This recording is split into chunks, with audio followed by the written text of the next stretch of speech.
Hey there Trekkies, I'm the Trek Lad and this is my review of Star Trek Discovery's 5th season episode, Jinaal. This is the 3rd episode of Discovery's 5th and final season, continuing Burnham and crew's race to locate an ancient technology that could change the galaxy as we know it. This week the Discovery jumps to Trill, where Dr. Culber puts his mind, body and soul on the line in order to locate the next piece of the puzzle. Meanwhile, life as an ambassador gets off to a rocky start for Saru. Adira and Gray make a life-changing decision, and on Discovery, Raynar struggles to adjust to his new crew. A quick heads up that this review will likely contain spoilers, so if you've not yet seen this episode, this might not be the video for you. If you're just looking for my overall thoughts, you can skip to the timestamp shown here on screen. Let's warp into this. 3 episodes in and my Discovery goodwill is already running low. Jinaal is a poor episode. It tries to do far too much and struggles to satisfy as a result. The show is dull and poorly paced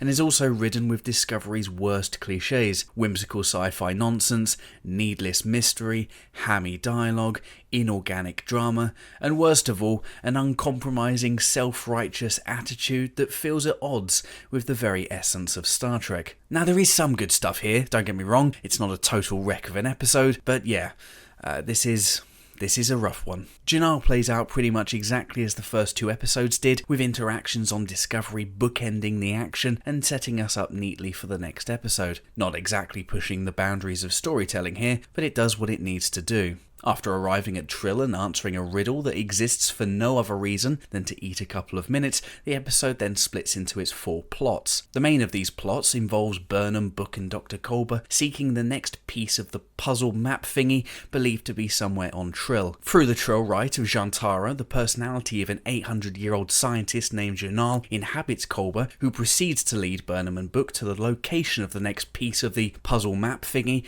which just so happens to be in the middle of a nesting ground of some very angry looking bee moth things. Not ideal. By quite some margin, the best thing about this episode is the performance of Wilson Cruz, whose kind and wise Dr. Culber has been criminally underused since season 2. Similar to what DS9's 3rd season episode Facets did, Shantara allows Cruz to fully flex his acting muscles and, I imagine, those wonderful abs of his. As Jinaal, Cruz is completely different from how he moves and talks, and even, at times, how he looks, which is usually the sign of a pretty decent actor. Cruz is excellent and makes the most of what little time he's given. Later in the episode we also see the reincorporation of Booker's powers, which was also nice to see, even though I'm not quite sure the magical sparkle sound effects are really needed. It's nice to be reminded that the writers do actually remember what their characters can do. The rest of this plot doesn't really work though. The main issue I have is Jinaal's complete confidence that a map piece would still be in the same place over 800 years later. I'm not sure if you've noticed, but our own planet has seen more than a few changes over the course of nearly 1,000 years. More than a few rocks have been moved around in that time. Not only is the map piece exactly where it was originally placed, but that red herring symbol in the rocks looks completely untouched by time. This is silly. The episode's obligatory action sequence is also a letdown. The show does that thing that loads of modern shows do, where they pretend something clearly filmed during the day is taking place at night. I don't think I've ever seen this work. I imagine this was done for the benefit of the episode's alien monsters, a strange hybrid of bee and moth that are also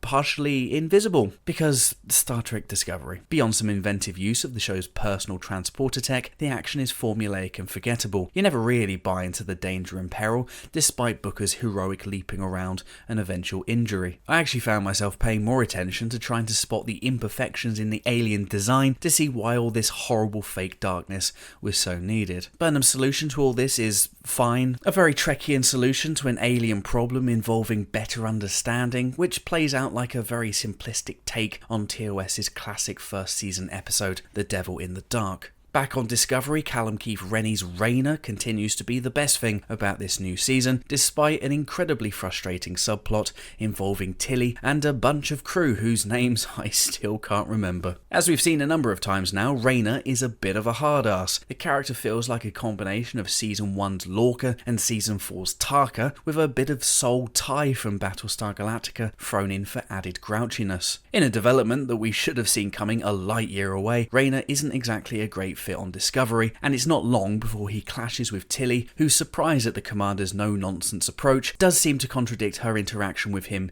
in the last episode. This is clearly an attempt to recreate the drama that made up most of TNG's classic two-parter, The Chain of Command, where Captain Jellicoe and Commander Riker had a very similar conflict. More than 30 years later, Jellicoe is still passionately hated by a section of fans who see him as an irredeemable bastard, a villain almost as bad as the Borg. The writers of this episode clearly share that sentiment. As for me, I always thought Riker was a prick in that episode, and he's my favourite character in all of Trek. The Chain of Command presents a clash of command styles with a degree of mature subtlety, but you won't find any of that here. The show clearly wants us to side with Tilly, whose insubordination and unchecked hostility is actually applauded as the first step in Raynar's inevitable change in attitude. Like Jellicoe, Raynar is clearly good at his job. His style is different, but he's competent, and while he'll ultimately have to adjust to his new crew, I don't think it's unreasonable that the crew should also be expected to adapt to his style as well. After all, that's literally what we saw Adira and Tilly do in the last episode, and that worked out pretty well, didn't it? The show doesn't seem to be willing to accept this simple idea of compromise, and of course it doesn't. Expect Raynar to be completely neutered, crying and hugging with the crew by the end of the season. The remaining plots focus on relationships, which seem to be a recurring theme this season. I don't really have anything to say. Both are pretty dull and forced and feel like something that's more suited to a daytime soap TV show than Star Trek. Adira and Gray talk to each other like kids in an MTV reality show. Discovery has given me so little reason to care about these characters at this point, it's hard to react with anything more than a shrug. I hope they're okay, I guess. Saru and Trina is more of the same boring, forced relationship drama, although their scenes do involve a 6-second shot of a Soleil, an alien not seen since TNG's first season episode, Lonely Among Us, which is by far the most interesting thing about this whole bit. The episode concludes with the revelation that the next step in the crew's adventure is a trip to Zenkefi space, which sets us up for the first ever canonical appearance of the species previously only mentioned in DS9. I do wish I was more excited, but after this episode I'm not expecting the show to do anything good with them. Jinaal didn't do it for me. Beyond an excellent Wilson Cruz performance, as well as the return of Tig Notaro, almost forgot about her, it's an inconsequential episode that I found mostly frustrating and pretty boring for the most part. Unlike the Trill with their long lives and memories, I don't think this example of Discovery at its CW level worst will endure for very long, and for that reason I'm giving Jinaal a 3 out of 10. It's closer to a 4, but I don't do half ratings anymore, so there you go. But what did you think of this episode? Let me know in the comments below, and don't forget to like this video and subscribe to the channel for more videos like this coming soon. Until next time, I'm the Trek Lad. Live long and prosper.